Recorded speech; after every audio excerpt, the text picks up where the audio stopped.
que es los antediluvianos. En 3 imágenes prácticamente se condensa todo. Nosotros lo vamos a desglosar mucho. En el lado izquierdo de la pantalla arriba, esos objetos dorados, que es el mismo, visto en 2 perspectivas distintas. No sé qué veis vosotros allí. ¿Qué podríais decir que es esto? ¿Una cosa hecha al azar? ¿Una forma que ha salido así y ya está? ¿Qué parece un avión? Sí, ¿no? Pues bien, este avión no ha sido hecho desde que se inventó el avión para acá, sobre todo con estas formas que ya estamos hartos de ver en aviones, sobre todo en aviones, fijaos cómo parecen unas formas de alas de aviones que van muy deprisa, que suelen ser cazas. Esto no fue inventado ahora. Estos artilugios se encontraron incluso en culturas precolombinas, anteriores a la llegada de los españoles allí y de las culturas que ya había cuando ellos llegaron. Pero hay muchos objetos que van a sorprender a muchos, y precisamente a través de estos objetos, donde hay incluso gente que parecen astronautas, se basan para decir de que desde el exterior aparecieron objetos con seres de otros mundos, universos o no sé de dónde, y intervinieron para crear la humanidad o para interconectar con ellos también. Nosotros vamos a desmitificar todo esto. También hay, ya lo veis la imagen de abajo, dinosaurios. Se ha hablado mucho sobre los dinosaurios. Está extendido por muchas partes de este mundo, restos fósiles. Hay gente que dice, no existieron, eso es un timo, dicen algunos creacionistas muy extremistas. Bien, eso no va acorde con los hechos, los restos fósiles son obvios que están, pero nosotros deberemos hablar por qué estos animales no están aún ahora entre nosotros. ¿Se extinguieron por un meteorito? ¿Se extinguieron por un cambio de glaciaciones, etcétera, etcétera? ¿Qué pasó con ellos? Y arriba a la derecha hay la clave absolutamente de todo. Cuando vemos esto, evidentemente, todos recordamos, el Arca de Noé, esa historia tan graciosa de que el mundo se llenó de agua por una lluvia tremenda, hubo unas inundaciones terribles, el mundo sucumbió debajo del agua y se salvó una familia de 8 individuos que llevaron muchos animalitos allí dentro, se termina el diluvio, salen y ya está. Bien, vamos a ver si esta historia que se llega a ridiculizar tanto en la actualidad es una burrada o realmente fue una historia cierta. Porque si eso es cierto, va a cambiar el panorama de muchísimas personas que se han tragado lo que les han dicho durante unos cuantos años. Si es mentira, nosotros deberemos rectificar. Si os dais cuenta en el dibujito donde aparece el arca, ¿veis el arco iris? El arco iris actualmente, ya sabéis que lo utilizan, no con 7 colores, sino con 6, el movimiento gay. Bien, 6 ya sabéis que es el número del hombre, no es el número de la perfección.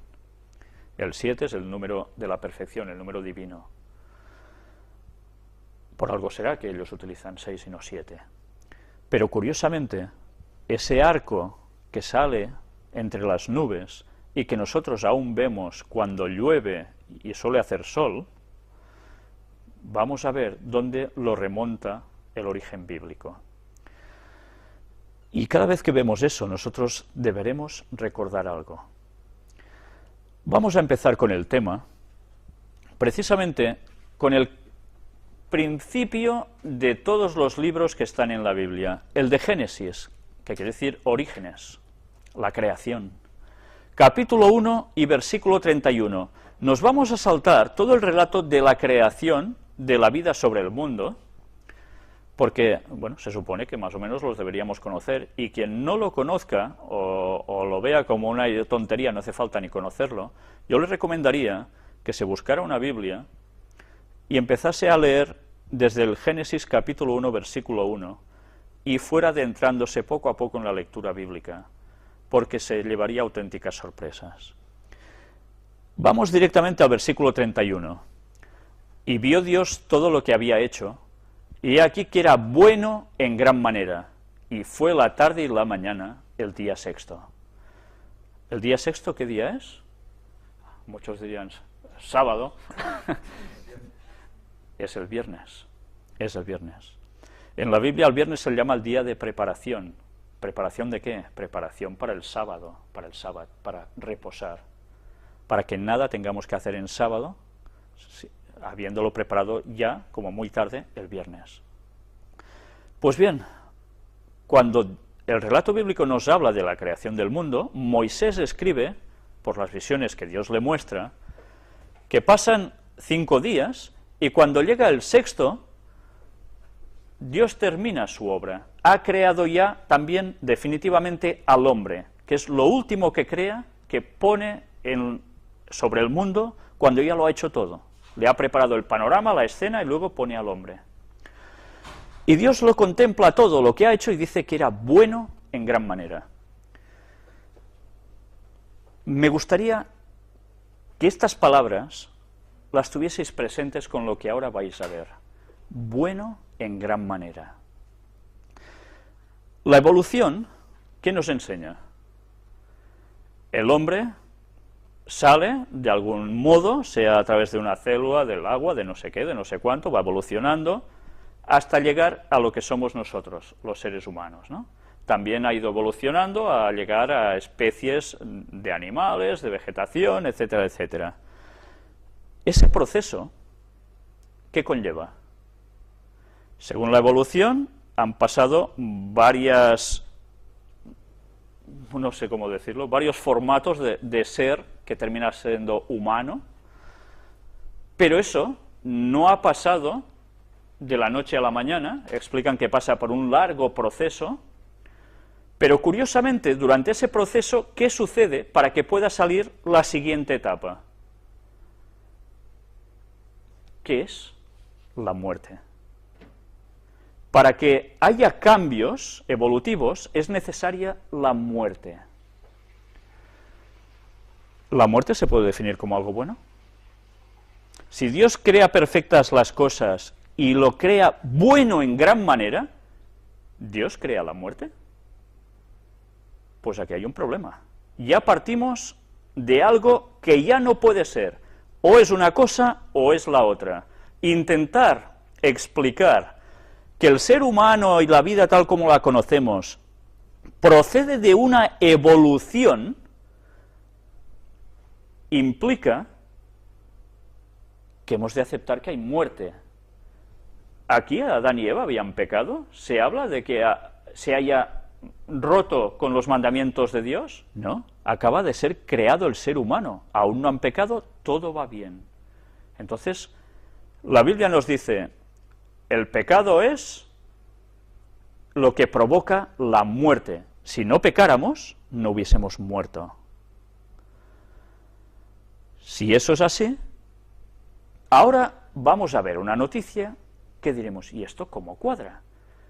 ¿Sabéis? Ahora está de moda entre los cristianos, según quienes y de los que venimos hablando tantas veces en las conferencias, de que, sí, Dios crea algo que es vida, va evolucionando hasta llegar a lo que somos nosotros.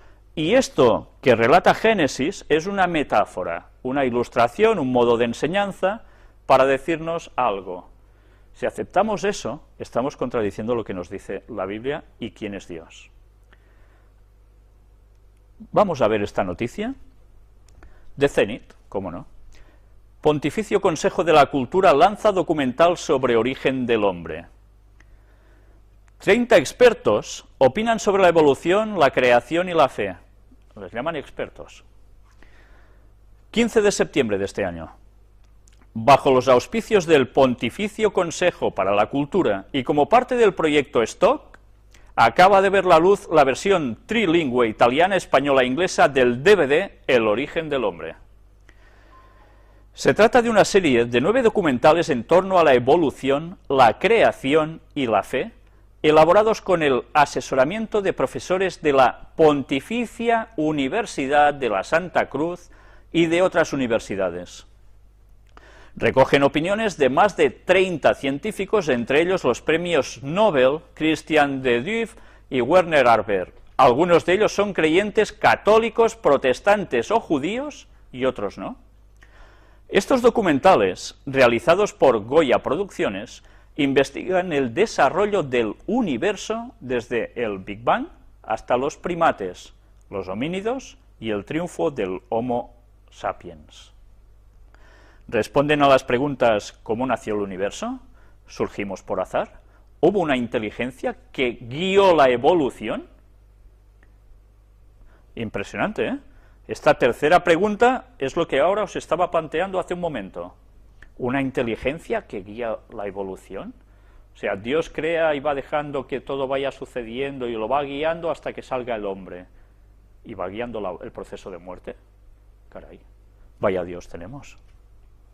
El premio Nobel Christian de Duve afirma que la teoría de que el mundo es eterno, inventada por Fred Hoyle, demostró ser falsa, y tuvo razón su maestro Lemaitre al descubrir la teoría del Big Bang, la explosión que dio origen al universo. El profesor belga Michel Jeans cree que la teoría de los universos múltiples fue ideada para escapar a la hipótesis de que Dios creó nuestro mundo. Pero esto no es una escapatoria, porque es imaginable que Dios Todopoderoso crease esta profusión de múltiples universos. Interesante lo de los múltiples universos, que ahora se está hablando mucho. Estoy preparando un tema precisamente donde vamos a tratar de esto, y con textos bíblicos y citas del Espíritu de Profecía que nos van a dejar pasmados a más de un creyente mismo, de cosas que a veces no somos conscientes y que están relatados ya en la Biblia. Pero bien, eso va a ser otro tema. Ya os he dicho tantos temas que hemos de tratar que madre mía. Para el profesor italiano Evandro Agazzi, el azar no explica la existencia del mundo. Los que creen explicarlo todo a partir de alguna ciencia positiva caen en una actitud reduccionista anticientífica. El profesor de Boston, Thomas Glick, cree que estos fundamentalistas del materialismo se fabrican una especie de religión o metafísica, pero nadie confunde esto con ciencia.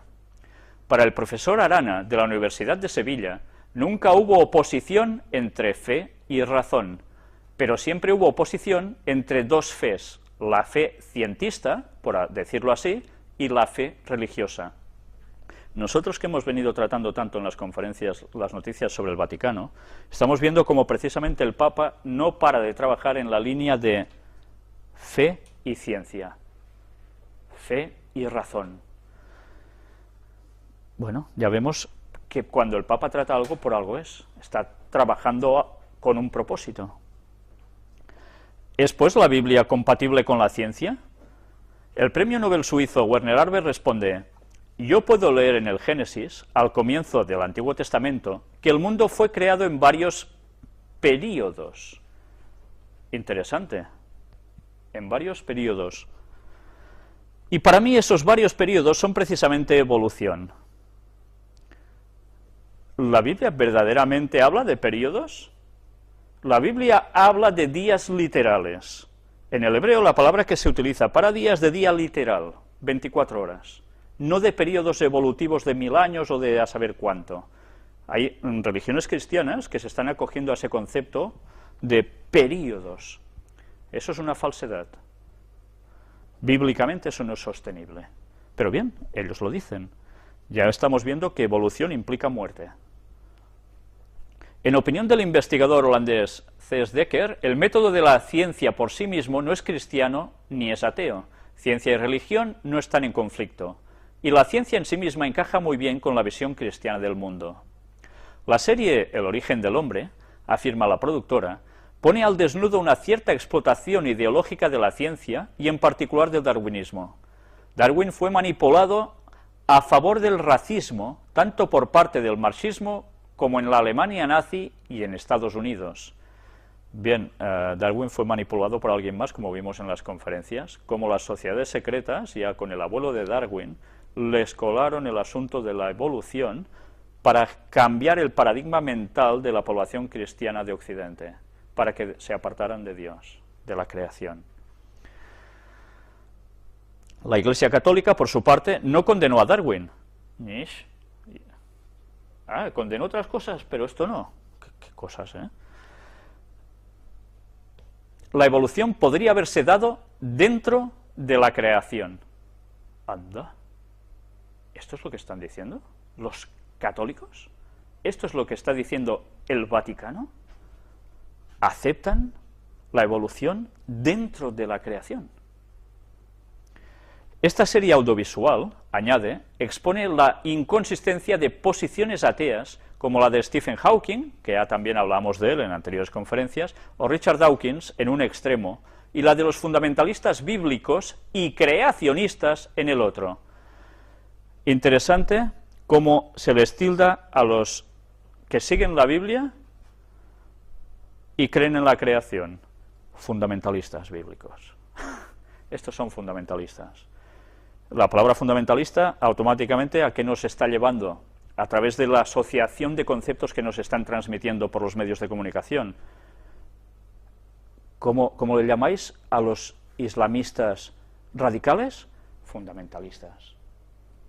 Ahora, a los creacionistas, a los que siguen lo que Dios hizo tal como fue, estos son fundamentalistas. Descrédito sobre ellos. Son gente que genera mal rollo. Por tanto, veremos hasta qué punto somos tolerados. Concluye que no es científico negar lo sobrenatural. La ciencia natural no capta lo que cae fuera de la esfera material. Esta nueva versión del DVD ha contado con una ayuda, ¿sabéis de quién? De la John Templeton Foundation y de otros patrocinadores. En Italia la distribuye Diffusione San Paolo bajo el título L'origen dell'uomo. ¿Quién dice que ayuda a esto? John Templeton Foundation. Vamos a tirar un poco del hilo, a ver qué nos sale. Muere el creador de la Fundación Templeton. Sir John Templeton creía que la ciencia del siglo XXI ayudaría a entender a Dios. Sir John Templeton falleció la semana pasada a la edad de 95 años, como consecuencia de una neumonía. Atrás ha dejado una larga vida dedicada a los negocios y a la filantropía. Yo no sé si esto os empieza ya a sonar a algo. Hemos visto grandes personajes tipo Rockefeller y demás, que curiosamente todos son dedicados al mundo de los negocios y filántropos también, porque son muy buena gente y ayudan mucho a los demás. Y hemos ido viendo hasta ahora que normalmente estas personas pertenecían a ¿qué cosas? Sociedades secretas, trabajando conjuntamente con el Vaticano, con jesuitas y demás. Bien, vamos a ver, no anticipemos, vale. El premio John Templeton, destinado a los investigadores en las realidades espirituales, que es el premio más cuantioso del mundo, y la fundación que lleva su nombre, desde la que se ayuda a científicos y pensadores de todo tipo de disciplinas, son sus principales legados. La finalidad de todo este esfuerzo, resolver las grandes cuestiones de la vida. Para Templeton poco se podía saber de Dios a partir de la Biblia. Anda. Es que es para reírse, ¿eh? Poco se podía saber de Dios a partir de la Biblia. Pues apaga y vámonos. Porque si nosotros conocemos a Dios es a través de la Biblia. Pues bien, primer punto ya, patam.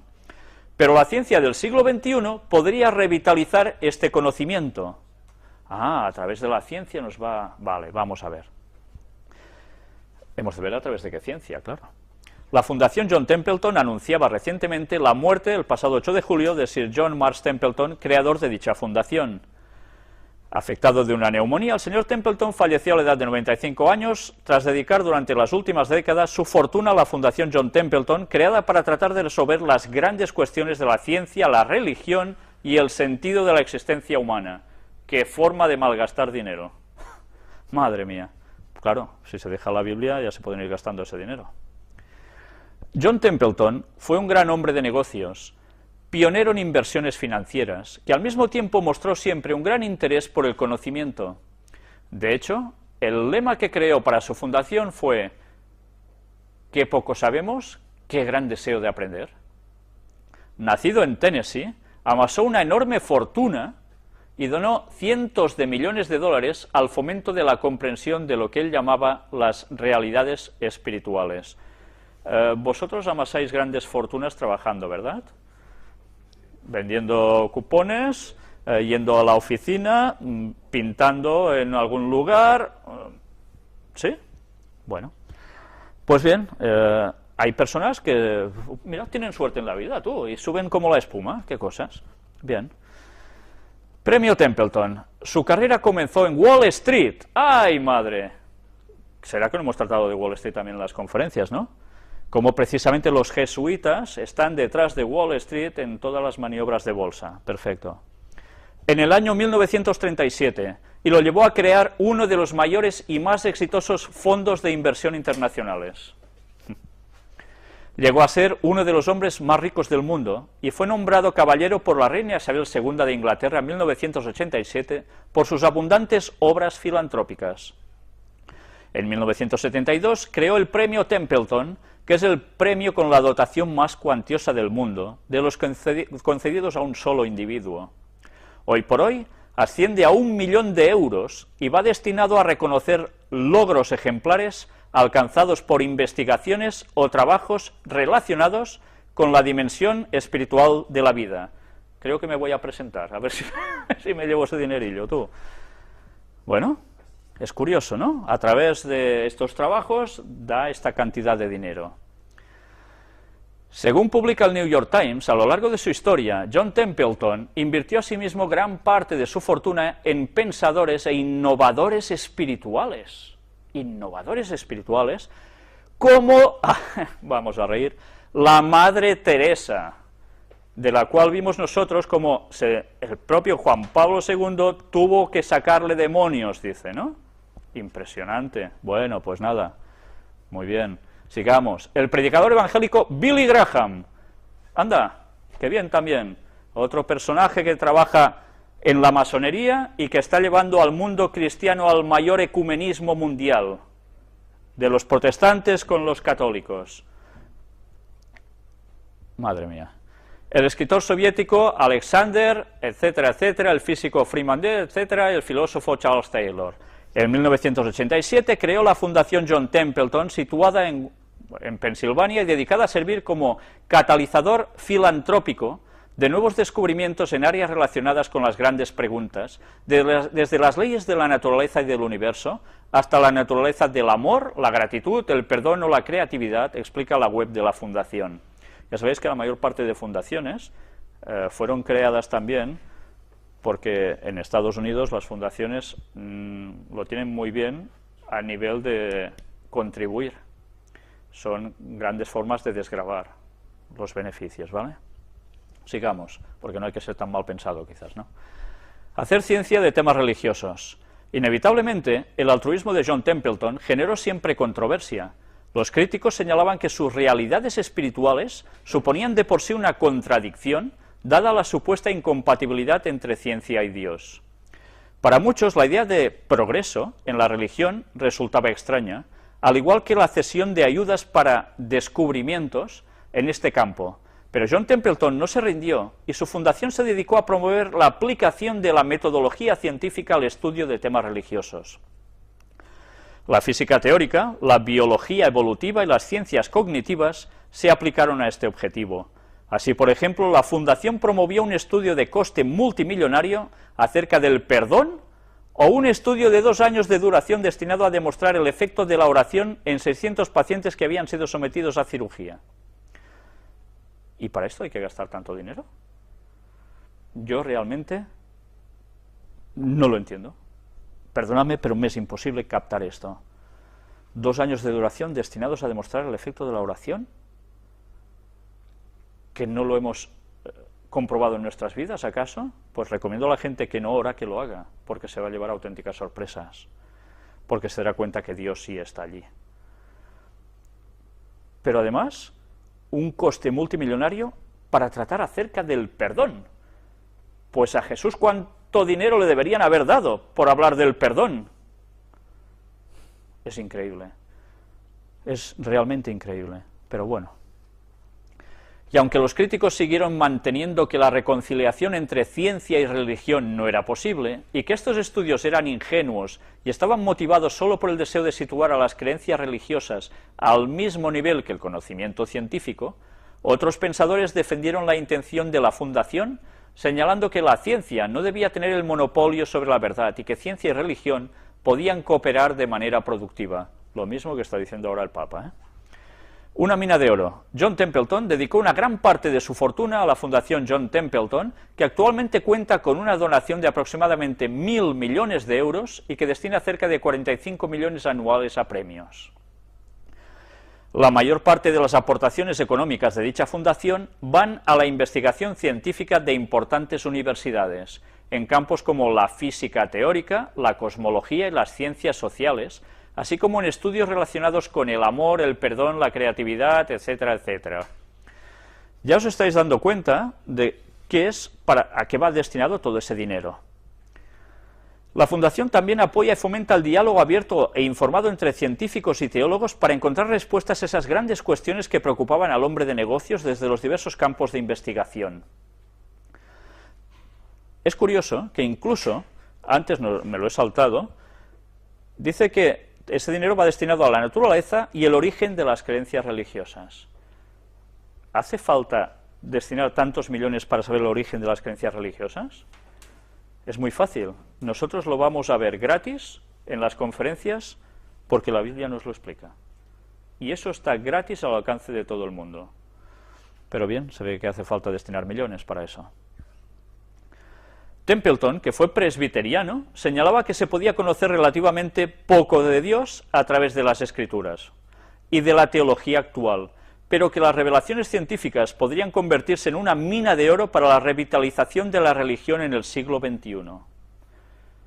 Es interesante esto. Los conceptos que nos está vendiendo el papado ahora son las mismas palabras que estaba utilizando más o menos este señor. A través de la ciencia, trabajando conjuntamente con la religión, van a mostrar también al mundo que precisamente eso puede ir junto y cambiar el paradigma mental de la sociedad para dar soluciones. Curioso cómo todo coincide. Bien, aquí hay toda la biografía de este señor. Ya veis algo muy curioso también. No sé si sí, aquí lo encontramos. Precisamente asistió a la prestigiosa facultad de Yale. Curioso, ¿eh? La famosa Universidad de Yale de la que tanto hemos venido hablando, sede de sociedades secretas como los Skull and Bones, y de otra a la cual, curiosamente, este señor pertenecía. Y eso está en su historia. Pues bien, una vez más nos damos cuenta de cómo sociedades secretas están trabajando conjuntamente con el Vaticano para hacer lo que ellos quieren. El IU, sociedad secreta. Esta es a la que este señor pertenecía. Si vimos como de los Skull and Bones estaban precisamente los Bush, estaba Kerry, pues en esta otra estaba este señor y otros que también han llegado a lugares importantes en la nación norteamericana. Es curioso, ¿eh?, cómo se apoyan entre ellos para subir y cómo trabajan conjuntamente por detrás con el Vaticano. Pues bien, aquí tenéis todo esto, yo me lo salto para no alargar más sobre el tema. Creo que hacía falta empezar a mostrar quién está trabajando conjuntamente con el Vaticano para conseguir sus objetivos, y aquí lo habéis tenido. Y ahora, antes de poder profundizar en el tema, empezar a mostrar pruebas de las existencias de antediluvianos, etcétera, etcétera, nos vemos obligados a tener que recurrir al texto bíblico para que nos diga la Biblia su versión de todo esto, para poder comprobar si lo que dice son tonterías o no.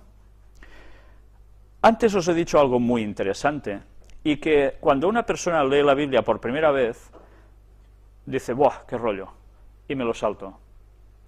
Lo comprendo, porque puede ser un poco pesado, pero esa era la clave para poder tener un origen del pueblo judío.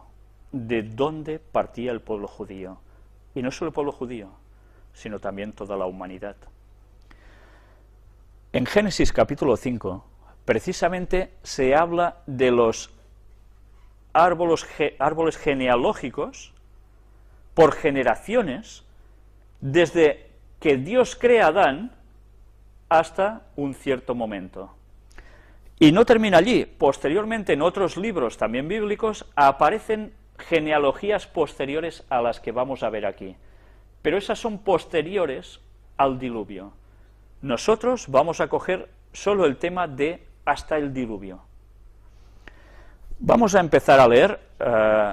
Bueno, os he dicho que podía resultar pesado porque hay mucha lectura, pero me gustaría que mientras vayáis leyendo conmigo o me vayáis escuchando, vayáis reteniendo las edades de estos señores. Hay personas que cuando leen esto dicen, anda ya, esto no me lo trago. Bien, deberemos mostrar cosas para que esto se lo traguen. Vamos a empezar leyendo.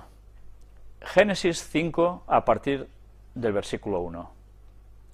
Este es el libro de las generaciones de Adán, el día en que creó Dios al hombre, a semejanza de Dios lo hizo.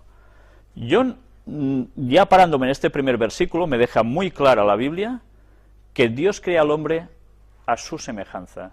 No crea ni una cosita extraña, plan célula y ya está, ni crea monos, ni crea nada raro. Crea a alguien totalmente digno, a semejanza de él mismo.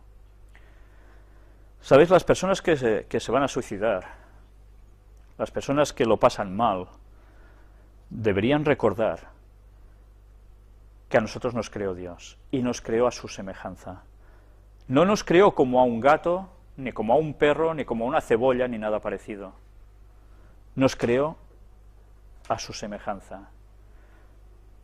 Estas personas pueden llegar a pensar que Dios verdaderamente los va a dejar, si se ha preocupado de crearlos a su semejanza. Otro texto anterior, en el mismo Génesis, nos dice a imagen y semejanza.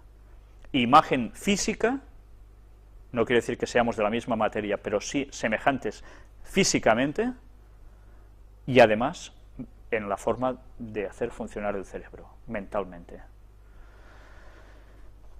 Nunca os desesperéis cuando lleguéis a situaciones extremas, porque Dios nos hizo y se tomó la molestia incluso de que el propio Creador vino a encarnarse para morir por nosotros para que pudiésemos ser salvos.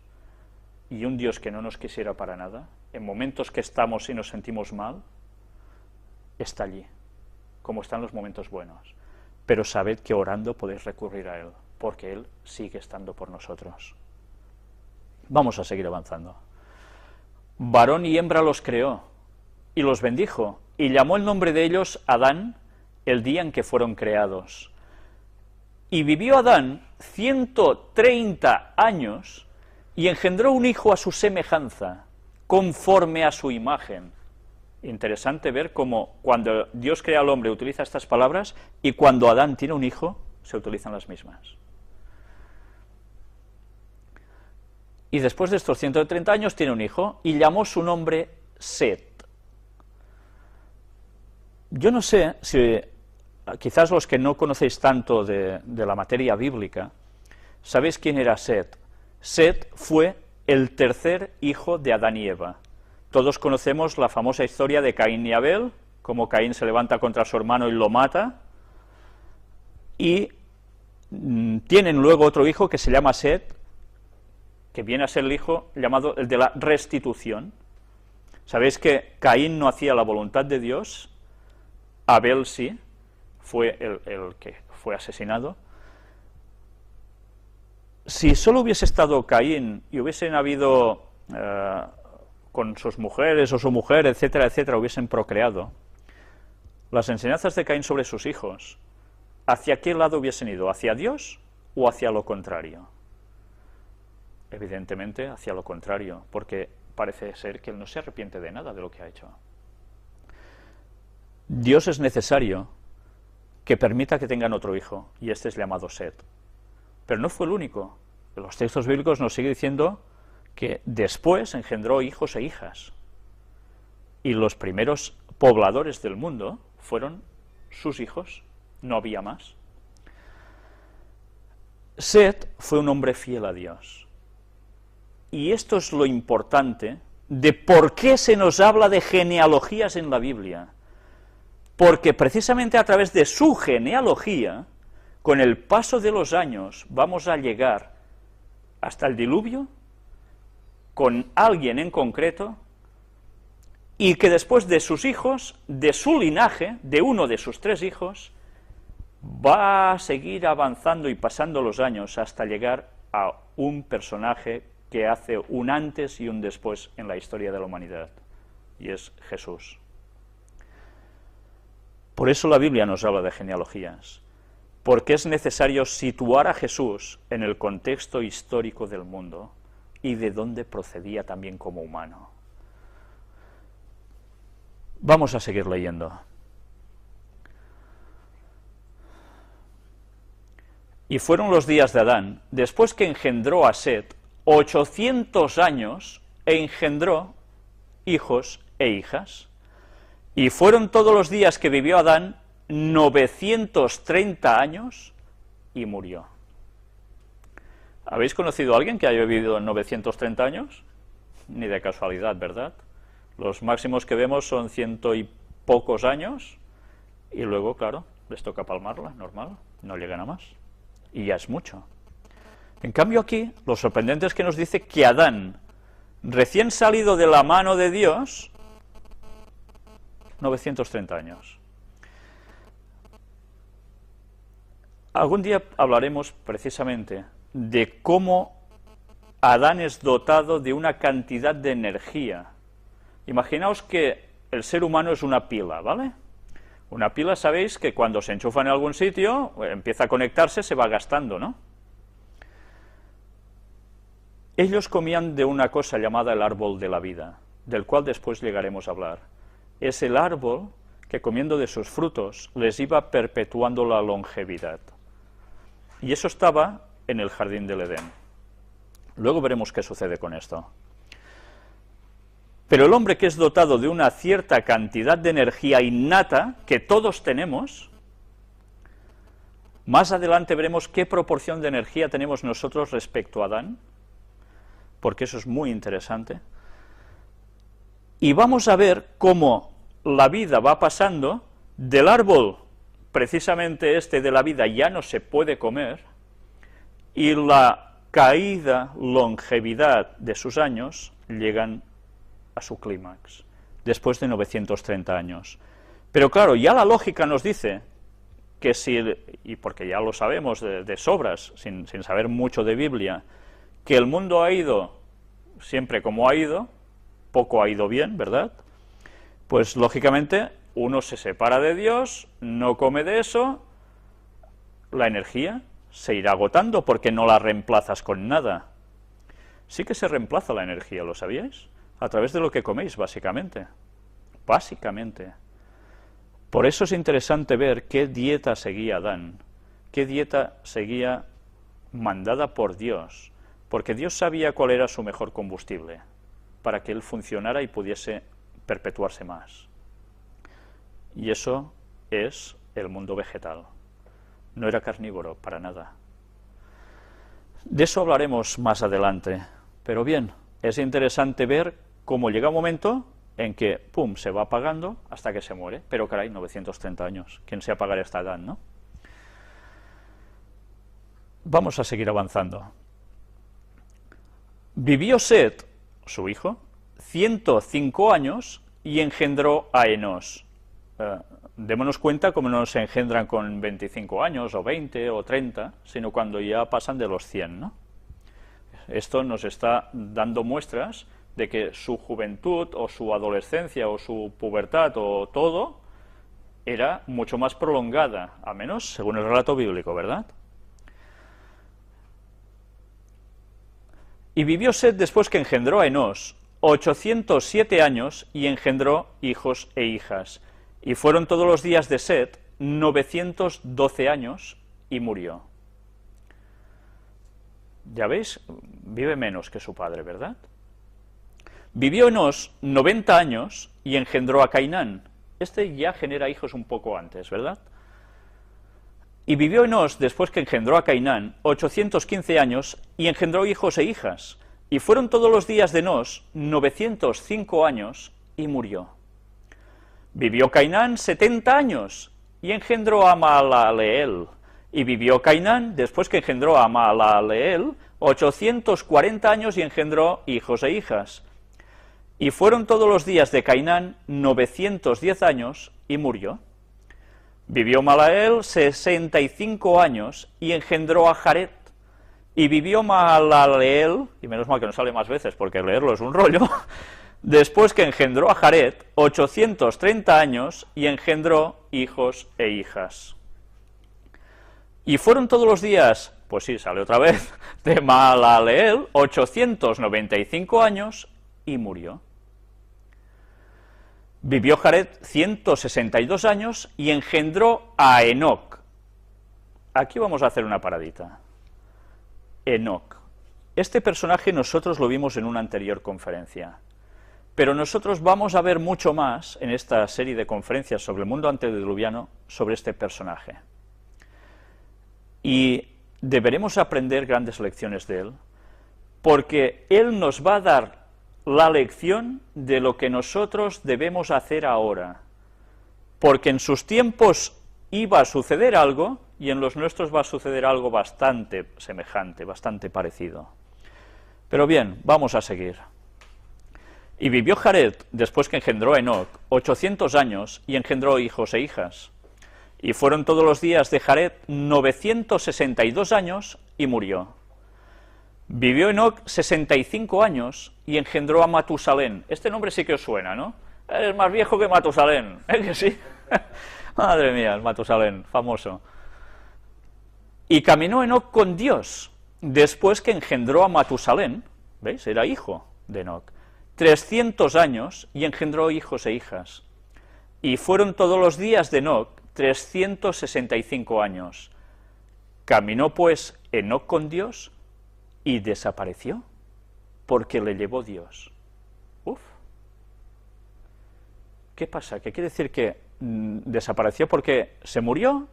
¿Se lo lleva Dios al cielo porque está muerto y en alma se lo lleva y tal? ¿Es eso lo que nos dice el texto? No. Más adelante iremos viendo qué le sucede a Enoc.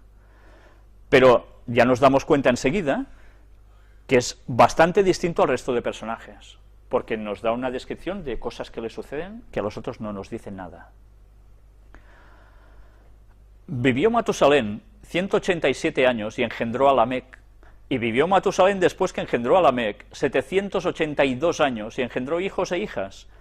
Fueron pues todos los días de Matusalén 969 años y murió. Y ahí tenéis el récord Guinness de años. Este señor es el que ha vivido más años en la historia de la humanidad, 969 años.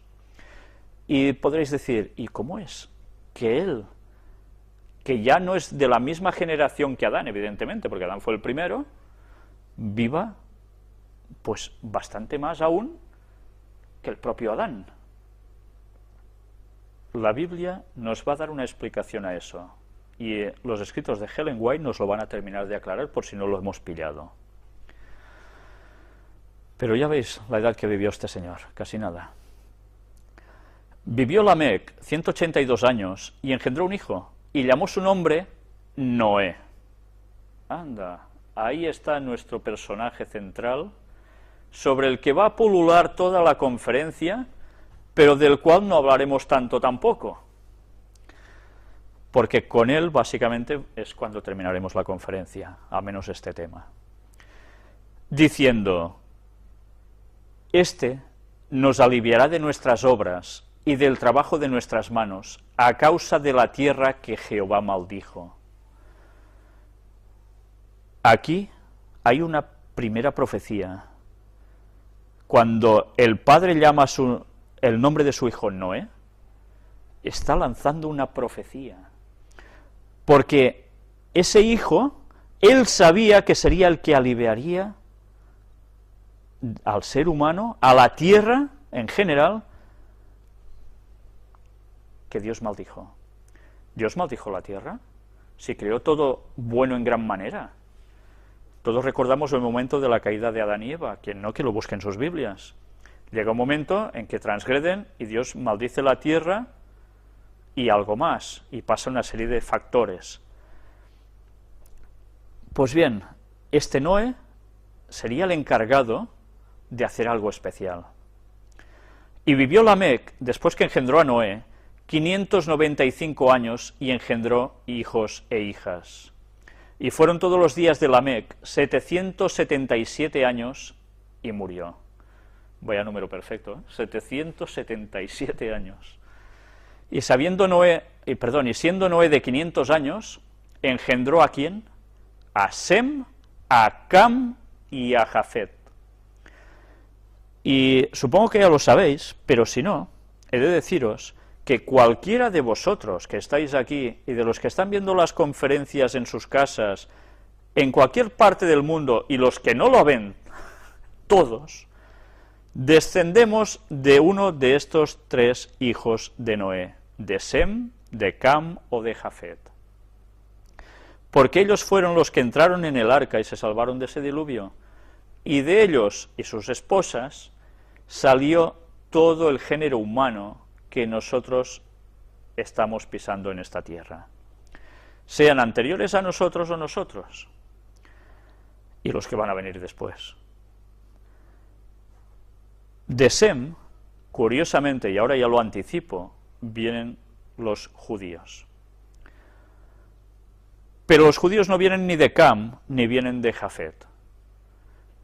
Estos dos señores tuvieron linajes que se fueron estableciendo en otras partes de la tierra. Iremos viendo cómo de estos tres señores solo hay uno solo, que sigue lo que Dios dijo que se debía seguir para el bien. Los otros dos volvieron a lo mismo que sus ancestros.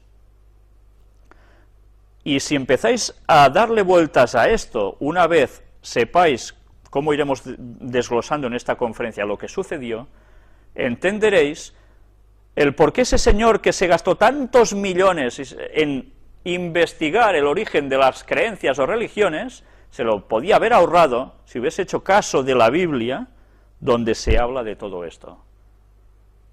Dinero mal gastado, desde luego. Pues bien, vamos a seguir. Ya entramos en el capítulo 6. Aconteció que cuando comenzaron los hombres a multiplicarse sobre la faz de la tierra y les nacieron hijas, que viendo los hijos de Dios que las hijas de los hombres eran hermosas, tomaron para sí mujeres, escogiendo entre todas. Aquí me veo obligado a tener que hacer una parada, porque hay personas, como dice la masonería, curiosamente, como dicen los testigos de Jehová que salieron de la masonería, y como dicen otras personas, sin saberlo, que esto fue original, que no provenía de Dios esos conceptos, están diciendo que esos hijos de Dios eran ángeles caídos que acompañaron a Lucifer en su rebelión a Satanás, y vinieron y dijeron, ¡hala, qué mujeres más guapas! Y ñaca, y tuvieron hijos con ellas. Y de allí salen, pues, personajes que son llamados Nifilims, gigantes, y que estuvieron por la tierra. Bien, tendremos que demostrar que este concepto no es bíblico. Guste o no guste, pero no es bíblico. Pero deberemos tener tiempo para demostrar eso. Todo llegará. Tened paciencia. Y dijo Jehová, no contenderá mi espíritu con el hombre para siempre, porque ciertamente él es carne, mas serán sus días 120 años. Aquí Dios dice, el hombre ya no funciona bien, todo se ha destorotado. Lo que él había creado perfecto, ahora de perfecto poco le queda ya, porque el ser humano lo ha estropeado todo. Evidentemente instigado por Satanás, que es el que estaba detrás, y sus ángeles caídos, aunque no hicieron eso que allí pone, pero bien. Y Dios dice que sus días serían 120 años. No está diciendo que el hombre viviría un máximo de 120 años solo, no se está refiriendo solo a esto, no. Se está refiriendo a que a partir de ese momento al ser humano le quedaban 120 años, porque luego pasaría algo, el diluvio. Tenían 120 años para cambiar, tenían 120 años para volver a Dios y hacer las cosas bien. El hombre no hizo caso. Pero bien, vamos a seguir avanzando. Había gigantes en la tierra en aquellos días, y también después que se llegaron los hijos de Dios a las hijas de los hombres, y les engendraron hijos. Ya es muy fácil darse cuenta cómo esa interpretación que antes os he dicho es una auténtica locura. Porque los gigantes estos, que dice, estos fueron los valientes que desde la antigüedad fueron varones de renombre, hablaremos qué quiere decir cuando dice varones de renombre en su momento. Ahora solo os aclaro una cuestión. ¿Cuándo había gigantes en la tierra? ¿Después que esos ángeles caídos se juntaron con las mujeres guapas y tuvieron hijos? ¿Esos hijos fueron los gigantes consecuencia de esto? No, el mismo texto nos lo está desmintiendo. Leamos, sencillamente eso, leamos. Había gigantes en la tierra en aquellos días, y también después que llegaron los hijos de Dios a las hijas de los hombres. O sea que ya había gigantes en la tierra.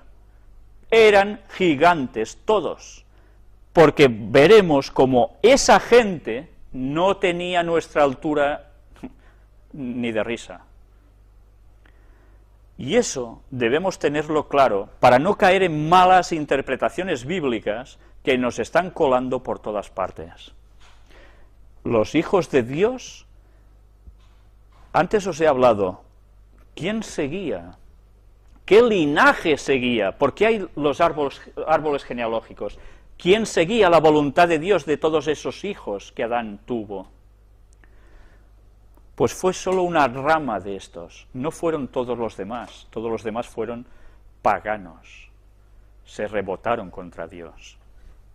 Solo hubo una línea de ellos que seguía a Dios, y esos eran los llamados hijos de Dios. Hay personas que dicen, bueno, es que los hijos de Dios también se habla en el libro de Job, que aparecen delante de Jehová junto a Satanás como representante de este mundo, y esos son gente de otros mundos o son ángeles. Sí, son gente de otros mundos, no son solo ángeles, no. Pero no necesariamente esos hijos de Dios son los mismos que hicieron esto aquí. ¿Quién es hijo de Dios en la tierra? Jesús, ciertamente, pero ¿quién más? Todo aquel que hace la voluntad de Dios. Y estos eran los que, siguiendo lo que Dios quería, vieron que las otras mujeres eran muy atractivas. ¿Las suyas no lo eran, acaso? Si eran salidos de la mano de Dios hacía poco tiempo, ¿iban a ser unos cardos burriqueros? Serían muy guapas. Pero ¿qué diferencia había entre unas y las otras que les llamaron la atención? Luego la Biblia nos va diciendo qué pasó con todo esto, y cómo la historia siempre decimos que se repite, y nosotros nunca aprendemos porque somos así de tarugos. Las mujeres de los que no seguían a Dios eran mujeres que iban muy explosivas por la vida, ¿me entendéis? ¿Qué hace el pavo real para mostrarse? ¡Buah! Despliega todo su abanico de colores majestuosos, y anda, te lo tenías que mirar, ¿verdad que sí? Porque es precioso. Pues bien, el pueblo de Dios, sus mujeres deberían ser personas sencillas, sin revoloteos maraposaicos, y deberían ser gente normal, porque su verdadera belleza estaría en el corazón. Eso no quiere decir que uno no tenga que cuidar su aspecto físico, pero la otra era la provocación. Y nosotros debemos aprender de la historia que nos va diciendo la Biblia, que como el pueblo de Dios se descarrió posteriormente también, y hablo ahora de postdiluvio, porque las mujeres de los otros iban en plan sex symbol, provocando. Y se juntaba músicas, tamboriles, mucha marcha, no sé qué, lo mismo que sucede ahora.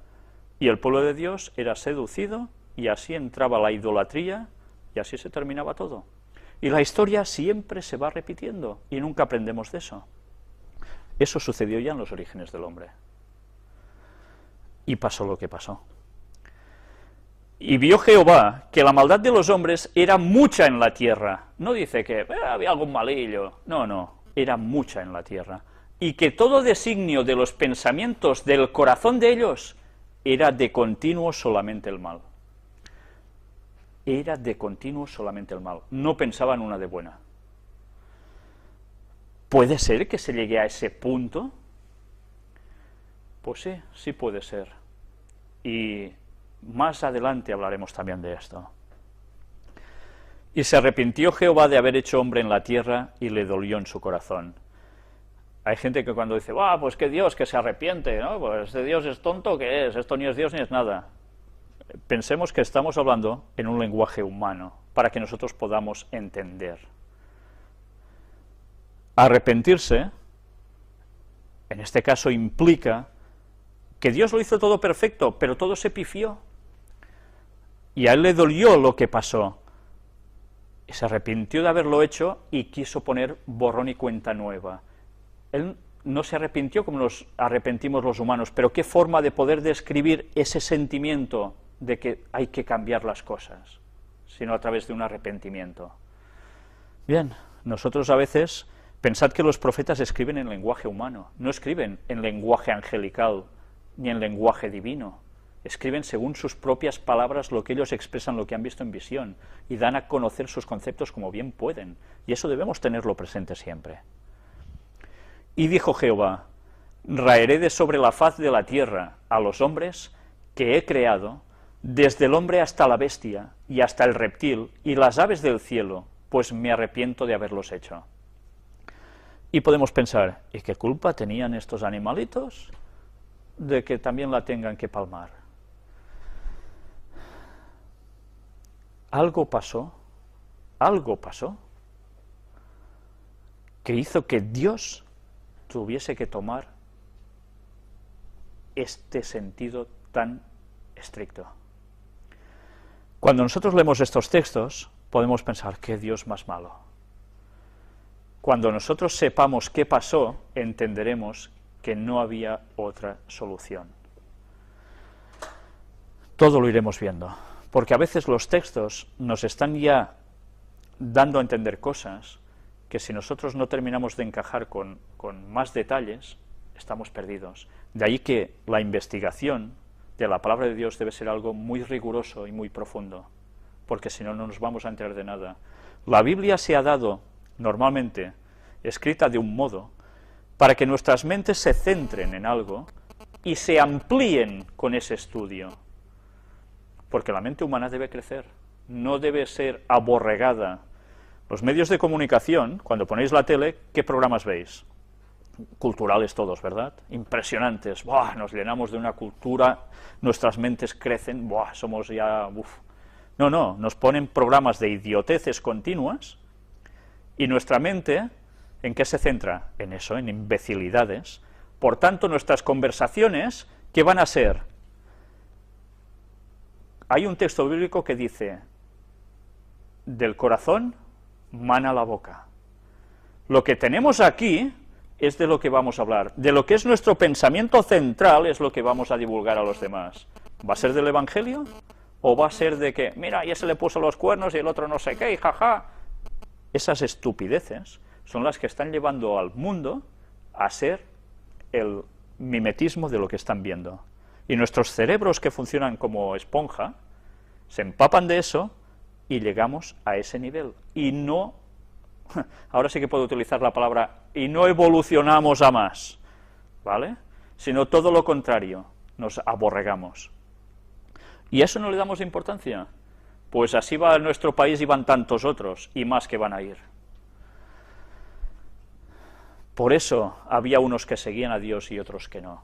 Y nos vamos a quedar bastante perplejos cuando veamos qué hacía esa gente, porque veréis qué extraordinario paralelismo con nuestros días. Y hay unos textos bíblicos que son una advertencia que nos dicen, como en los días de Noé, así será cuando el Hijo del Hombre vuelva. si nosotros conocemos qué hicieron ellos, sabremos cuándo va a venir Jesús aproximadamente.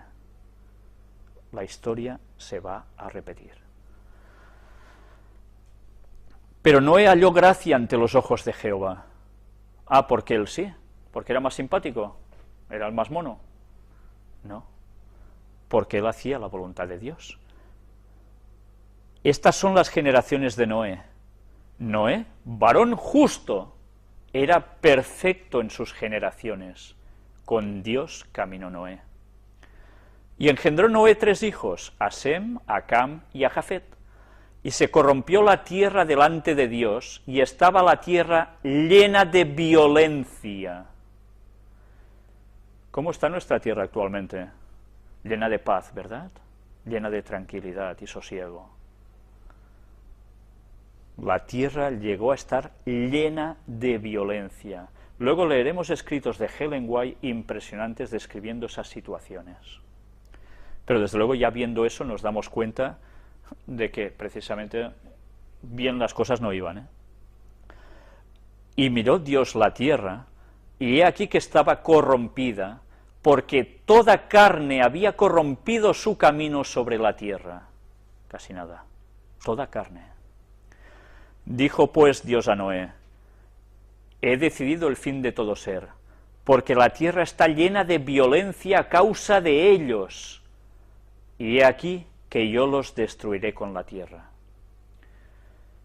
¿Sabéis? Cuando uno va leyendo la Biblia y va conociendo a Dios en profundidad, no esas primeras sensaciones que a uno le pintan y que dice, oh, qué Dios más malo, que se los cargaba a todos y no sé qué, no. Cuando uno profundiza de verdad y se da cuenta del porqué de las cosas, y ve claramente el carácter de Dios en la manifestación de Jesucristo en la tierra, se da cuenta que ese Dios es realmente, increíblemente bueno. Para llegar a ese punto, el corazón de Dios se debió partir.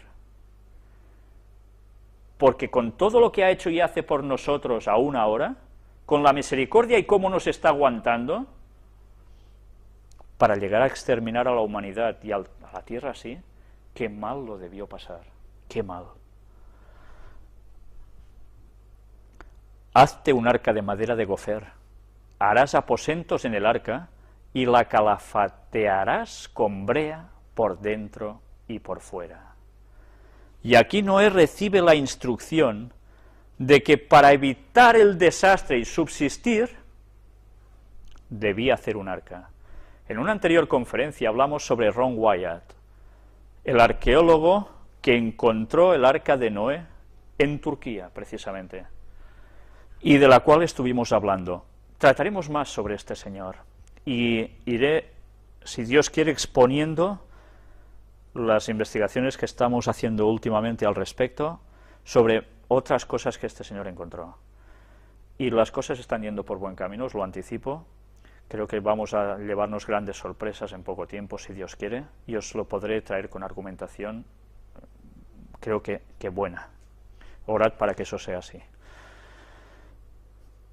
Yo no voy a leeros más textos bíblicos, porque nosotros no llegaremos al momento ya del diluvio y lo que pasa después, porque nos vamos a quedar precisamente hasta el momento cuando va a caer el diluvio. Porque lo que ahora nos atañe a nosotros es descubrir qué situación había en ese mundo que al fin del tiempo se va a repetir y que Jesús volverá precisamente por ello. Haciendo un poco de resumen conceptual de en qué años nos estamos moviendo, hemos de hablar que la creación de Dios fue aproximadamente hace unos 4000 años antes de Cristo. O sea, que el diluvio sucedió unos 2500 años antes de Cristo. Pasaron unos 1500 años entre la creación y el diluvio. Y en 1500 años el hombre pudo ser tan, no sé qué adjetivo ponerle, para llegar a ese punto de maldad que Dios tuvo que poner fin y volver a empezar de nuevo. Desde la creación hasta nuestros tiempos actuales, aproximadamente han pasado 6000 años. ¿Qué diferencia de lo que nos dice la evolución? Miles de millones de años que patín patán. La Biblia nos dice 6.000 años desde Adán hasta nosotros aproximadamente. Y recordad que Jesús viene cuando empieza el 7º milenio. 6.000 años de historia, dicen las citas, y después viene Cristo. Va a volver. Nosotros no sabemos exactamente el día, mes, año en que fue creado Adán. Hay unos momentos de cómputo que parece que se pierden, pero sabemos que aproximadamente estamos sobre ese 6.000. Y cuando empiece el 7, ese 7º milenio, el 7 es el número de la perfección de Dios. Es cuando Él va a poner punto y final durante un tiempo y va a empezar los 1000 años de paz. Que eso ya lo vimos algo, de qué va a suceder durante esos 1000 años y que no van a suceder precisamente aquí. Pero bien, algo hablamos ya de eso, ya seguiremos profundizando en otro momento al respecto. Pero desde luego, lo que Dios dice, para nada está de acuerdo con todas las teorías que están pululando por este mundo actualmente. Aquí remarcaremos Génesis 6, versículo 5, y vio Jehová que la maldad de los hombres era mucha en la tierra, y que todo designio de los pensamientos del corazón de ellos era de continuo solamente el mal. La maldad de los hombres en toda la tierra, no solo en una parte. ¿Sabéis? Hay gente que dice, sí, hubo como un diluvio, una gran inundación, pero sucedió en una zona concreta del planeta. Y de allí salió el mito de Noé, que curiosamente, qué gracia, personas que viven en cualquier parte del globo terráqueo, sea de la cultura que sea, de la civilización que sea, tienen un denominador común, y es que todos tienen en sus registros que hubo un diluvio universal, y que se salvó un Señor en algo y con alguien más. Todas las culturas del mundo. ¿No os da que pensar eso? ¿Creéis que una cosa que pasó localizada en un lugar se hubiese extendido todo esto a todas partes? Es absurdo. Pero bien, eso es para que vayáis pensando, ¿no? En Génesis 6 lo volvemos a recalcar, y se corrompió la tierra delante de Dios, y estaba la tierra llena de violencia, y miró Dios la tierra, y aquí que estaba corrompida. Ya no es lo que Él habría creado, porque toda carne había corrompido su camino sobre la tierra. Toda carne. ¿Solo seres humanos?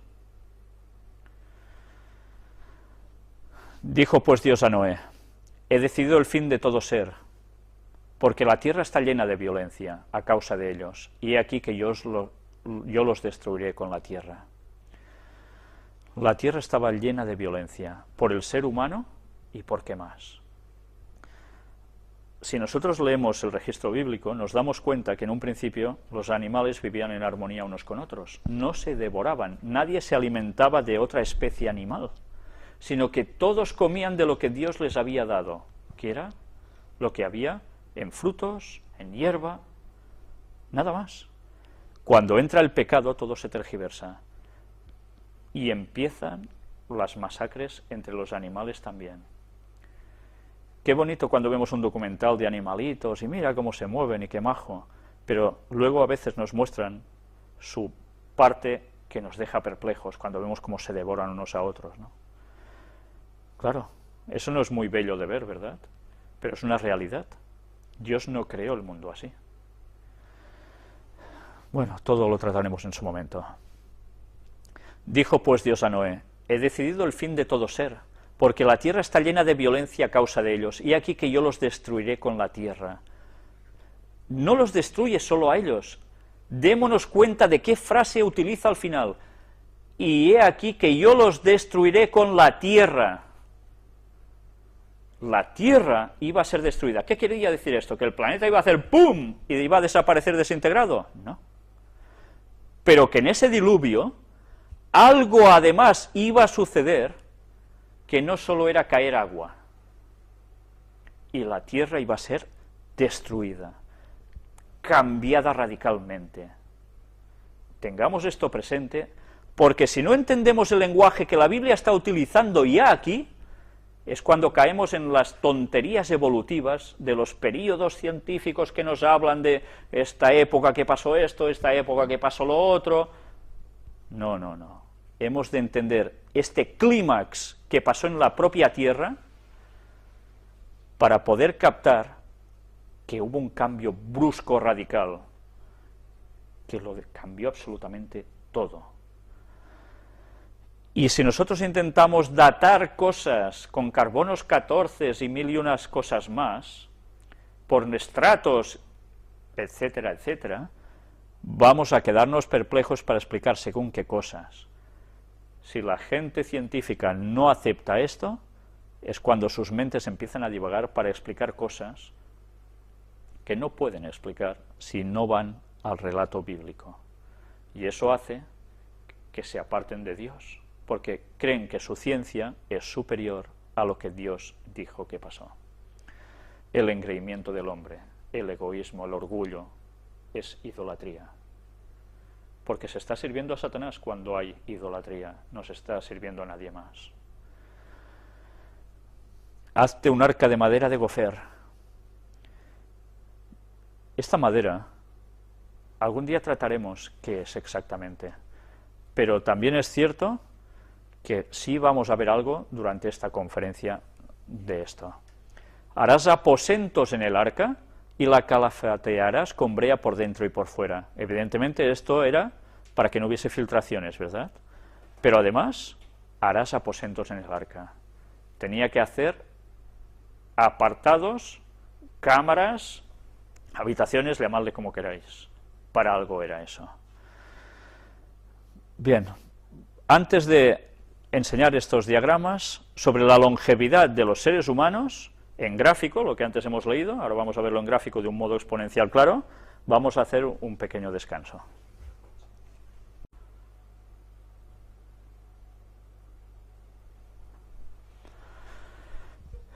¿Vamos a seguir la conferencia o no? ¿Sí? Vale. Pues vamos a seguir la conferencia precisamente con el diagrama de longevidad o algunos diagramas de longevidad y alguna explicación también pertinente. Aquí tenemos, como antes del diluvio, las edades de los patriarcas puestas por años en la izquierda y abajo los años desde la creación, y podemos situar a los personajes importantes, Adán, Set, Enos, Cainán, etcétera. Vemos hasta qué años llegaron, por ejemplo Sem, 1600 años después de la creación. Y vamos a ver también esta otra gráfica interesante, ya postdiluvio, después del diluvio, donde vemos a partir de Sem, van pasando los años con Arfaxad, Sala, Pelé, Eber, etcétera, etcétera, hasta Abraham, Isaac, Jacob y José, el transcurso de años que suceden. Y también ahora lo que vamos a ver es los factores conducentes a la pérdida de longevidad. Hay muchos estudios hechos sobre esto. ¿Por qué la gente posterior al diluvio vivió tantos años menos en comparación con los antediluvianos? ¿Eso es coherente? ¿Es lógico? ¿Qué pudo pasar para que la gente viviera menos? Se han hecho estudios, yo creo que fantásticos, de bien hechos que están, de las explicaciones de por qué esto ha sucedido así. Vamos a ver aquí una tesis precisamente muy interesante, que es un buen resumen de otras personas científicas que han estudiado sobre esto. ¿Qué factores llevaron a la disminución de la longevidad tras el diluvio? Punto número 1. El colapsamiento de la cubierta de agua, seguramente vaporizada, que rodeaba la Tierra a modo de filtro y de cubierta tipo invernadero, que daría al mundo antediluviano un clima subtropical de polo a polo. El clima era el mismo en todo el planeta. El eje de la Tierra, además, era recto, no estaba inclinado como conocemos ahora la Tierra. Vimos nosotros cómo a través del tsunami de Sumatra y de otros posteriores, como también el que pasó en Japón, cómo el eje de la Tierra se ha ido inclinando cada vez que pasaba un hecho así. Pues imaginaros un diluvio que veremos que no solo fue agua que descendió en picado desde arriba del cielo, sino que salió también de otros lugares, o sea, del propio subsuelo, más otras cosas que llegaron a acontecer, como evidentemente el eje de la Tierra dejó de tener la verticalidad pertinente. Esto provocó que post-diluvio la atmósfera fuera distinta, la infracción de los rayos del Sol o la refracción de los rayos del Sol sobre la Tierra, se crearan los polos, el clima fuera distinto en distintas zonas, todo fue distinto a raíz de eso. Vamos a ver el punto número 2. La intensa conmoción de los fondos oceánicos, con la apertura de innumerables bocas volcánicas, arrojando lava, agua juvenil, gases, etcétera, provocando una terrible actividad tectónica, transgresiones marinas. Lo que está diciendo aquí, en esta tesis, no es ninguna tontería. Vamos a ver cómo Ellen White, en sus escritos, ya nos decía exactamente que esto sucedió así. Y Ellen White no era ninguna científica, ya sabéis que más bien era una señora bastante humilde, bastante cateta, para que me entendáis, sin estudios prácticamente, y en cambio ella estaba describiendo todo lo que sucedió y con unos detalles que precisamente coinciden con lo que aquí se dice, la cual cosa provocó desgarres en toda la estructura de la Tierra. De ahí que ahora podamos llegar a entender todos los fósiles que se van encontrando, los distintos estratos, los distintos objetos, y el por qué el mundo está subdividido en continentes tal como lo tenemos ahora. El diluvio modificó drásticamente toda la Tierra. Punto número 3. El campo magnético de la Tierra, en progresiva disminución, habría daños genéticos en los hombres antes del diluvio. El campo magnético actúa como escudo deflector de los rayos cósmicos que inciden en la Tierra, y al ir perdiendo progresivamente su eficacia, estos rayos inciden con mayor fuerza sobre la población de la Tierra. Claro, ya afecta directamente al género humano también. En el punto número 1 nos he terminado de comentar de cómo dar la explicación aquí. La Tierra estaba envuelta por una capa atmosférica de una gran densidad de agua vaporizada, y cuando dice la Biblia que el agua se desplomó de lleno, es que verdaderamente toda esa capa que recubría la atmósfera de agua bajó como cataratas. Claro, ellos que no habían visto llover nunca, que se estuvieron mofando de Noé porque jamás una nube descargó agua, que la Biblia dice que la tierra se regaba por un vapor que salía de ella. Imaginaros los hombres de ciencia de antaño, qué pitorreo cuando Noé dijo que iba a llover. Era científicamente imposible. Pero es que Dios es el Dios de la ciencia y de las leyes de la ciencia, y si Él quiere modificar algo, lo hace. Y el ser humano, por más científico que sea, tendrá que apechugar con las leyes de Dios tal como Él las quiere poner en su momento. Pues bien, esas cataratas que caían del cielo provenían de esto, y se juntaron con agua que salió subterránea y todas las actividades volcánicas al mismo tiempo. Esto empieza a explicar el porqué de lo que antes os decía. Punto número 4. El dióxido de carbono en la atmósfera en grandes cantidades indican que aumenta la acidez de la sangre. Un resultado de ello es una superior retención de calcio y zinc.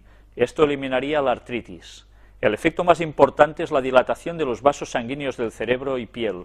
Llevaría una mayor oxigenación al hipotálamo, encargado de regular el envejecimiento. Entonces, al aplicarle CO2 en gran cantidad, retardaría el proceso de madurez.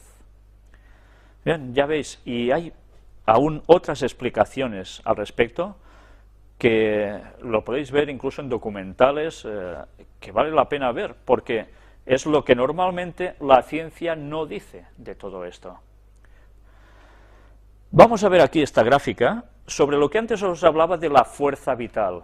Desde el nacimiento o la creación del hombre, por decir algo, de Adán en este caso, toda esa potencia, esa fuerza vital con la que Dios le dotó. Adán, evidentemente, ¡pam!, está hecho al 100%, es una pila completa, por decir algo.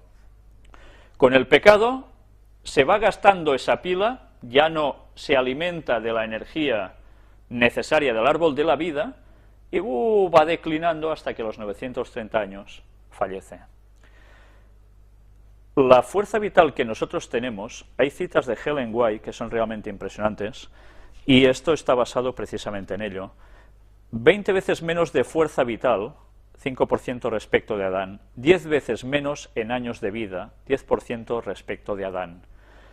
Nosotros seríamos esta gráfica roja de aquí, no la línea azul de vida de Adán. Nosotros, 80, 90 años, como mucho, es solo un 10% de la longevidad de Adán. Llegamos aquí, ¡puf!, ya está. ¡Qué miseria! ¿Eh? ¡Qué miseria! Y por estos breves años que hacen ¡puf!, nos matamos a conseguir lo que sea, intentar vivir, oh, venga, no sé qué. Bueno, qué burros somos, porque nosotros sí que podemos vivir esto aquí, pero es que por delante tenemos una línea que no llegará solo hasta aquí, irá ascendiendo, que será la eternidad. Y nos vamos a perder la eternidad, algo incomputable en tiempo, por querer hacer nuestras bobadas. Vaya cambio. Pero de eso ya se encarga Satanás, de hacer atrayente su modo de vida, ¿no? Pues nosotros, con el paso de los años, no tenemos esa carga de energía vital que tiene Adán, tenemos mucha menos. Por eso nos pasa que nuestra longevidad es tan corta. Bien, ¿cómo se va a recuperar eso? Pues una vez más, y la Biblia nos lo dice, cuando todo haya terminado, volveremos a comer del árbol de la vida. Y la longevidad volverá a estar asegurada. Seremos eternos, tal como Dios nos hizo en un principio.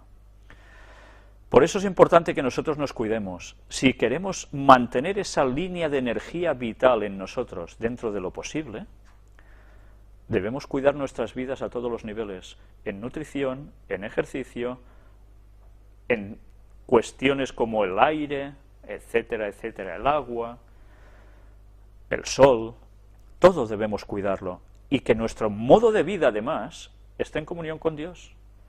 Porque si no, no nos vamos a llenar de la vida que Dios nos da. ¿Sabéis? Cuando las personas en verdad, y esto yo os diría que lo experimentaréis, y sé que muchos de vosotros ya seguro que lo ha experimentado en sus vidas, haced la prueba algún día.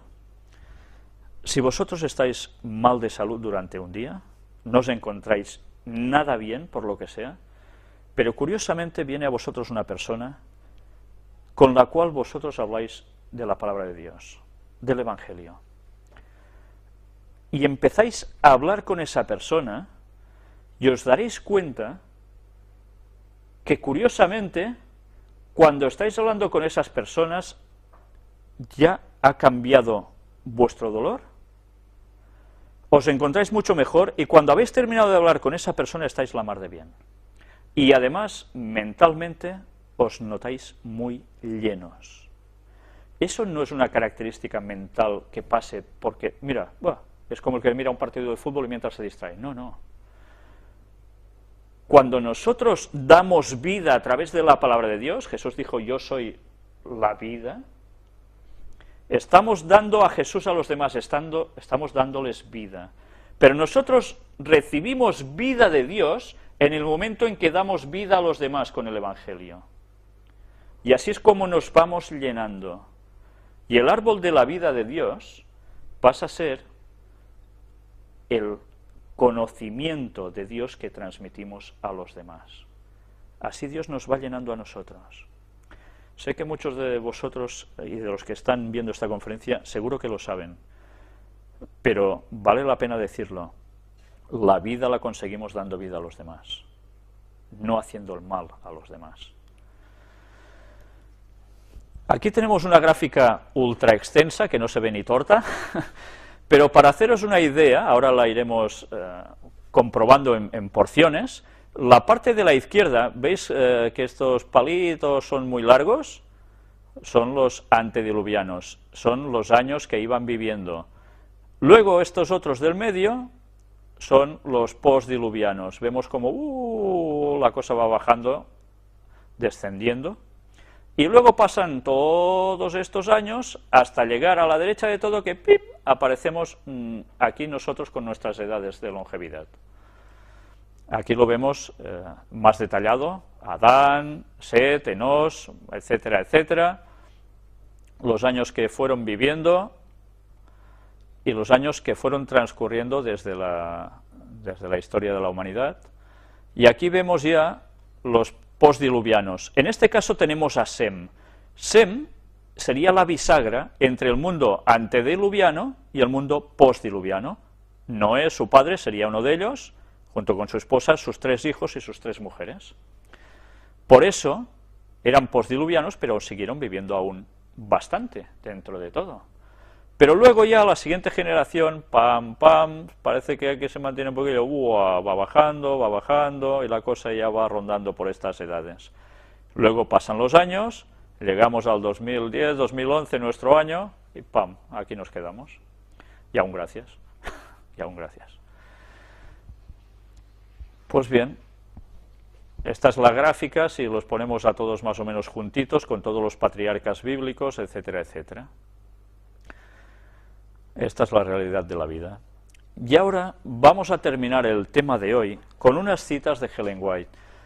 Va a ser una parte de sus citas, vamos a quedarnos a la mitad de una lectura de su libro, de un capítulo de su libro, y empalmaremos con la siguiente conferencia, el próximo día, si Dios quiere, con la continuación de este escrito y muchos más que ella produjo, precisamente mostrándonos cómo era la vida del hombre antediluviano, cuál era la situación del mundo. No vamos a partir precisamente de los días anteriores al diluvio o de esos pocos años. Tendremos que remontarnos casi al origen del hombre, para que vayamos comprendiendo cómo las cosas fueron realmente cambiando. Aquí tenéis a Ellen White, cuando ya era una anciana. Sabéis que murió a los 87 años, en 1915. Y de la cual hemos visto escritos tan impresionantes que nadie puede negar su veracidad con el cumplimiento que vemos cada día. Vamos a leer precisamente de uno de sus libros, de sus primeros libros, Patriarcas y Profetas, donde nos narra la historia desde el origen del hombre hasta una cierta cantidad de profetas, y después ese libro tiene una continuación que es Profetas y Reyes, que es la continuación hasta prácticamente los tiempos de Jesús. Vamos a leer el capítulo 6, iremos deteniéndonos a veces mientras vayamos leyendo, como hicimos en anteriores conferencias, y nos trata directamente de Set, el tercer hijo de Adán y Eva, y Enoc, del cual antes hemos también mencionado algo. Adán tuvo otro hijo, que debía ser el heredero de la promesa divina, el heredero de la primogenitura espiritual. El nombre dado a este hijo, Set, significa señalado o compensación, pues dijo la madre: Dios me ha sustituido otra simiente en lugar de Abel, a quien mató Caín. Esto se registra en Génesis 4:25. Es interesante las palabras que aquí utiliza Eva.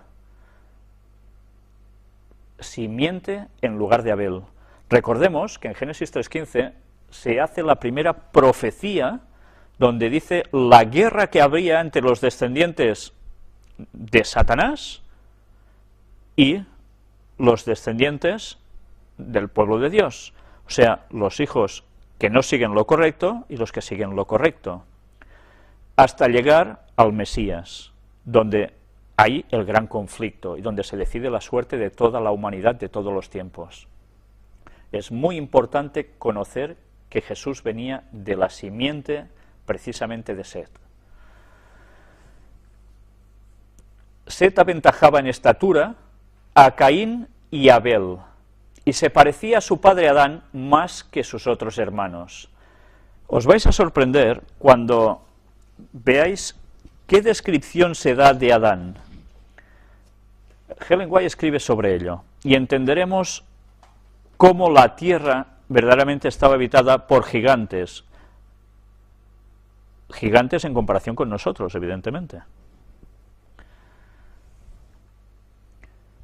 Tenía un carácter digno y seguía las huellas de Abel.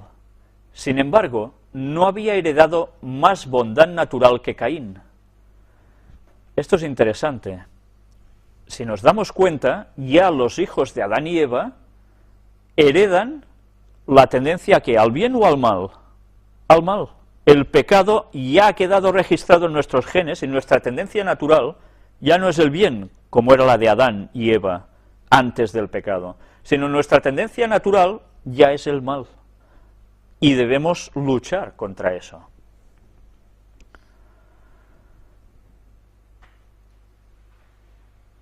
Acerca de la creación de Adán se dice, a la semejanza de Dios lo hizo. Pero el hombre, después de la caída, engendró un hijo a su semejanza, conforme a su imagen. Génesis 5, 1 y 3. En tanto que Adán había sido creado sin pecado, a la semejanza de Dios, Set, así como Caín, heredó la naturaleza caída de sus padres. Pero recibió también el conocimiento del Redentor e instrucción acerca de la justicia. Una vez más nos sale la palabra conocimiento. Recordad que en una anterior conferencia estuvimos hablando precisamente de ese conocimiento. ¿Recordáis las palabras de Oseas? Mi pueblo se perdió por falta de conocimiento. Pues había una línea genealógica que lo tenía. Mediante la gracia divina sirvió y honró a Dios y trabajó como Abel lo hubiera hecho de haber vivido, por cambiar las mentes pecaminosas de los hombres y encauzarlas a reverenciar y obedecer a su Creador. Ya nos está refiriendo que él seguía, pero los demás hermanos no, ni sus descendientes. Por eso intentaba encauzarlos en lo correcto. Y a Set también le nació un hijo, y llamó su nombre Enós. Entonces los hombres comenzaron a llamarse del nombre de Jehová. Génesis 4:26, interesante, comenzaron a llamarse del nombre de Jehová. Los fieles habían adorado a Dios antes, pero a medida que aumentaba el número de los seres humanos, se iban multiplicando, se hacía más visible la distinción entre las dos clases en que se dividían. Había franca lealtad hacia Dios de parte de una clase, así como desprecio y desobediencia de parte de la otra. Las dos simientes. Antes de la caída, nuestros primeros padres habían guardado el sábado que había sido instituido en el Edén, y después de su expulsión del paraíso, continuaron observándolo. El sábado no fue un invento para los judíos, el sábado se dio en la creación. Por tanto, es para todos los hombres, no solo para judíos. Habían gustado los amargos frutos de la desobediencia y habían aprendido lo que tarde o temprano aprenderán todos aquellos que pisotean los mandamientos de Dios, a saber, que los preceptos divinos son sagrados e inmutables, y que la pena por la transgresión es ineludible. El sábado fue honrado por todos los hijos de Adán, que permanecieron leales a Dios. Pero Caín y sus descendientes no respetaron el día en el cual Dios había reposado. Eligieron su propio tiempo para el trabajo y el descanso, sin tomar en cuenta el mandamiento expreso de Jehová. Digamos que la marca de la bestia ya estaba en los orígenes de los tiempos. Solo los guardadores del sábado seguían lo que Dios hacía o quería para ellos. Al recibir la maldición de Dios, Caín se había retirado de la familia de sus padres, había escogido primeramente el oficio de labrador y luego fundó una ciudad, a la cual dio el nombre de su hijo mayor. Esto es interesante, ¿eh? Démonos cuenta cómo Caín es el primero en fundar una ciudad. Se había retirado de la presencia del Señor, desechando la promesa del Edén restaurado, para buscar riquezas y placer en la tierra maldita por el pecado, y así se había destacado como caudillo de la gran multitud que adora al Dios de este mundo, o sea, Satanás. Fue el líder de ellos, Caín. sus descendientes se distinguieron en todo lo referente al mero progreso terrenal y material. ¿Veis sus descendientes qué hicieron? Un progreso terrenal y material. ¿Qué es esto? Pues una buena civilización, no es otra cosa. Pero menospreciaron a Dios y se opusieron a sus propósitos hacia el hombre. Al homicidio, cuya comisión iniciara Caín, Lamec, su quinto descendiente, agregó la poligamia y con cínica jactancia reconoció a Dios tan solo para sacar de la venganza prometida a Caín una garantía de su propia salvaguardia. Abel había llevado una vida pastoral, habitando en tiendas o cabañas, y los descendientes de Set hicieron lo mismo y se consideraron peregrinos y advenedizos sobre la tierra, que buscaban una patria mejor, es a saber, la celestial. Y esto se escribe en Hebreos 11, 13 y 16. Qué curioso, ¿eh? El pueblo de Dios llevaba una vida natural, mientras los otros se apiñaron en ciudad. Interesante este concepto, ¿eh? Durante algún tiempo, las dos clases permanecieron separadas. Esparciéndose del lugar en que se establecieron primeramente, los descendientes de Caín se dispersaron por todos los llanos y valles donde habían habitado los hijos de Set, y estos, para escapar a la influencia contaminadora de aquellos, se retiraron a las montañas y allí establecieron sus hogares. Evidentemente, los otros eran más. Ellos eran solo de un palo de la dinastía, por decirlo de algún modo, ¿no? Los otros eran más y se extendieron más, y fueron cada vez más hacia ellos, que estaban separados porque ellos no querían ser paganos. Y al final se vieron obligados a tener que retirarse a las montañas. Vayamos aprendiendo las lecciones, porque la historia siempre se repite. Mientras duró esta separación, los hijos de Set mantuvieron el culto a Dios en toda su pureza, pero con el transcurso del tiempo se aventuraron poco a poco a mezclarse con los habitantes de los valles. Ya sabéis, esas pequeñas transigencias, bueno, un poco con ellos no pasará nada. Esta asociación produjo los peores resultados. Vieron los hijos de Dios que las hijas de los hombres eran hermosas. Génesis 6:2. Aquí las personas que quieran seguir diciendo que eran ángeles caídos, lo tienen muy mal. En el contexto que Ellen White misma cita, dice que estos hijos de Dios eran los descendientes de Set, no ángeles caídos. Atraídos por la hermosura de las hijas de los descendientes de Caín, los hijos de Set desagradaron al Señor aliándose con ellas en matrimonio. Muchos de los que adoraban a Dios fueron inducidos a pecar mediante los halagos que ahora estaban constantemente ante ellos y perdieron su carácter peculiar y santo. Al mezclarse con los depravados, llegaron a ser semejantes a ellos en espíritu y en obras. Menospreciaron las restricciones del séptimo mandamiento y tomáronse mujeres escogiendo entre todas. Los hijos de Set siguieron el camino de Caín, que se registra en Judas, versículo 11. Es interesante, los hijos de Set siguieron el camino de Caín, se habían corrompido también el pueblo de Dios. Fijaron su atención en la prosperidad y el gozo terrenales y descuidaron los mandamientos del Señor. A los hombres no les pareció tener a Dios en su noticia, se desvanecieron en sus discursos y el necio corazón de ellos fue entenebrecido. Por tanto, Dios los entregó a una mente depravada. Romanos 1, 21 y 28. Es lo que posteriormente también el apóstol Pablo dice, y a lo bueno llamaron malo, y a lo malo bueno, ¿no? Ahora parece que las cosas malas debemos aceptarlas como algo normal. Va en contra de lo que sabemos que debe ser, pero es igual, todo es normal, y todo es bueno. El pecado se extendió por toda la tierra como una lepra mortal. Adán vivió casi 1000 años entre los hombres como testigo de los resultados del pecado.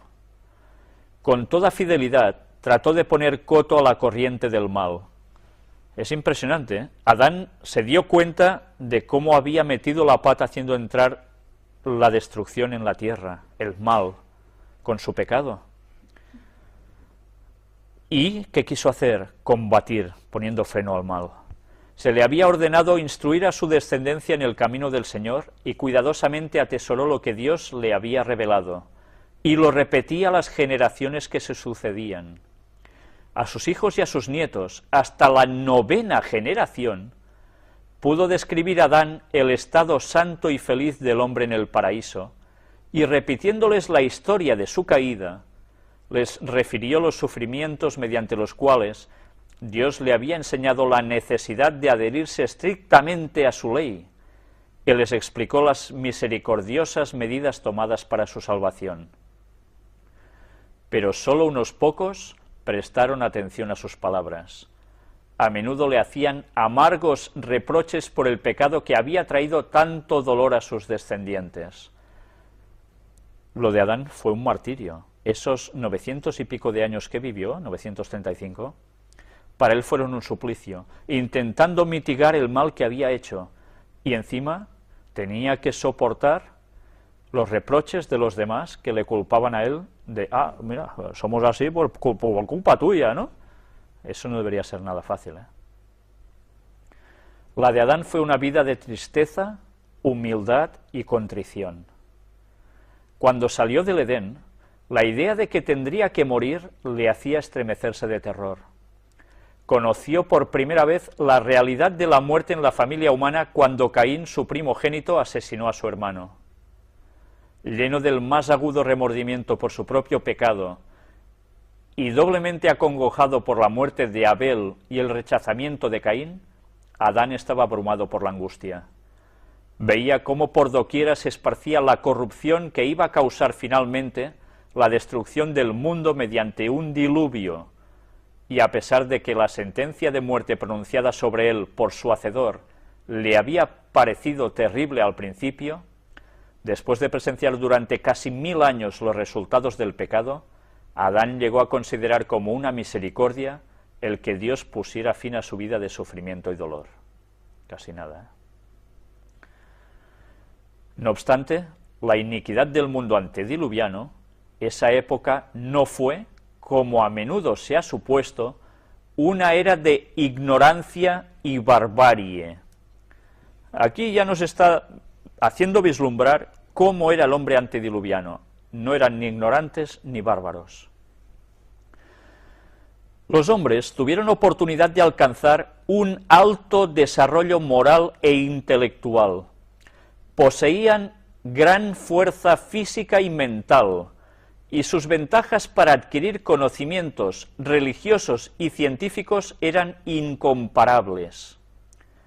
Es un error suponer que porque vivían muchos años, sus mentes alcanzaban tarde su madurez. Sus facultades mentales se desarrollaban temprano, y los que abrigaban el temor de Dios y vivían en armonía con su voluntad, continuaban aumentando en conocimiento y en sabiduría durante toda su vida. Si pudieran compararse con los antediluvianos de la misma edad, los más ilustres eruditos de nuestros tiempos parecerían muy inferiores en vigor mental y físico. A medida que se acortó la vida del hombre y disminuyó su vigor físico, también se aminoró su capacidad mental. Hoy día hay hombres que dedican al estudio un periodo de 20 a 50 años y el mundo se llena de admiración por sus éxitos. Pero qué limitados son estos triunfos cuando se los compara con los de aquellos hombres cuyo vigor físico y mental se desarrollaba durante siglos.